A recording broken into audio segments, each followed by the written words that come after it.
ड्याडीको पछि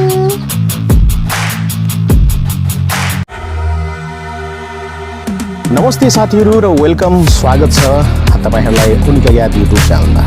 आजको ब्लग पक्कै पनि हेर्नु होला साथीहरू। आएको लगभग 1 वर्ष पुरा भइसकेको छ साथीहरू र जुन बेला म काठमाडौँबाट आएको थिएँ त्यति बेला चाहिँ मैले चाहिँ एउटा बाख्री किनेको थिएँ। बाख्रा पालन गर्छु भनेर मेरो चाहिँ प्लानिङ रहेको थियो त्यति बेला र मैले एउटा बाख्री चाहिँ किनेको थिएँ। देख्न सक्नुहुन्छ तपाईले दृश्यमा चाहिँ।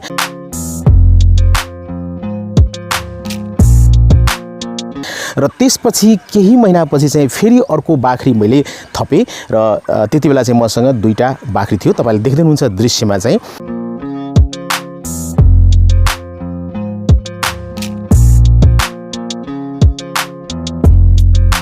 र अहिले चाहिँ 2टै बाख्रीले बच्चा पाइसकेको छ। सानो पाठोहरू दिइसकेको छ। पाठी 2टैले चाहिँ पाठी नै दिएको छ साथीहरू। त्यो दृश्य पनि तपाईले देख्दै हुनुहुन्छ। 2टै पाठी 2टा बाख्रासँग एकदम नै रमाइरहेको छ साथीहरू।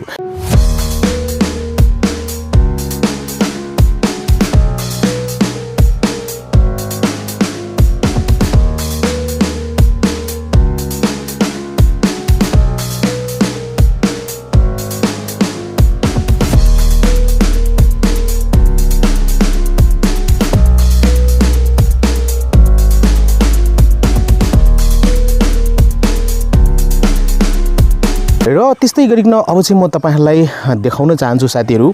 चाहिँ मेरो बाख्रा पालन यहाँबाट सुरु भएको छ। एउटा बाख्री किनेको थिएँ, त्यसबाट 2बाट भयो हैन। र त्यसपछि अब चाहिँ अहिले 4वटा मसँग बाख्राहरू छन् हैन। 2टा ठुला र 2टा पाठीहरू। ओके, बच्चा।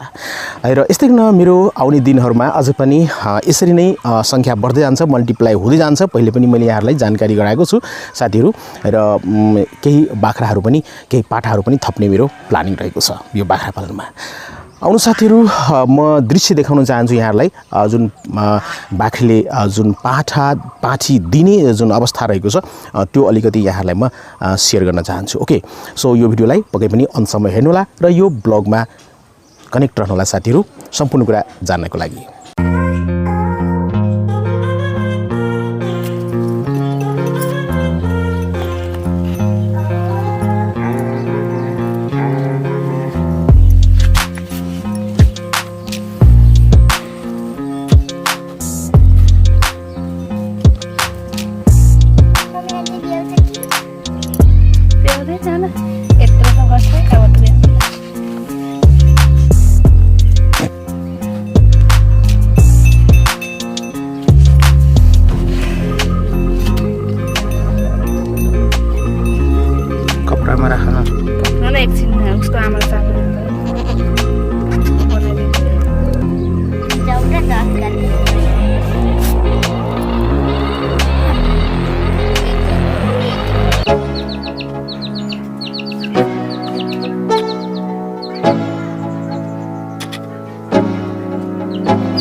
हस् साथीहरु, यो सानो ब्लग यहाँहरुलाई कस्तो लाग्यो पक्कै पनि आफ्नो अमूल्य विचारहरू चाहिँ यो भिडियोको कमेन्टमा लेख्नुहोला।